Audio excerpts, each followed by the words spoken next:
ఆయన తెలుగుదేశం పార్టీ డిఎన్ఏలో పిరికితనం అనేది టిమ్మిడిగా ఎప్పుడు ఏనాడు ఎన్టీఆర్ వ్యవహరించలేదే. పోరాటం, ఆయన తెలిసింది ఒక్కటే పోరాటం, కష్టజీవి. ఆయన వ్యక్తిగతంగా ఆయన సినిమా రంగంలో ఉన్నా సరే కష్టాన్ని నమ్ముకొని ఆ స్థాయి దాకా వెళ్ళిన నిష్కల్మషమైన ప్రజల మనిషి ఆయన. ఆయన పెట్టిన పార్టీకి పిరికితనం ఎలా ఆపదిస్తారు? ఎన్టీఆర్తో రాజకీయంగా విభేదించే వాళ్ళు కూడా ఆ టవరింగ్ పర్సనాలిటీ వస్తుంటే లేచి సెల్యూట్ కొట్టేవాళ్ళు. నిండుగా కౌగిలించుకొని ప్రజల హృదయాల్లో గుండెల్లో గూడు కట్టుకొని ఉన్నాడు.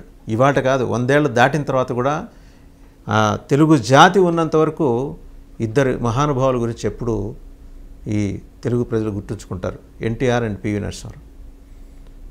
వీళ్ళు సరే, పివి నరసింహారావు గారి టాపిక్ మరొకసారి. ఎన్టీఆర్ పెట్టిన పార్టీలో పిరికితనం ఎక్కడి నుంచి వచ్చి చేరుతుంది?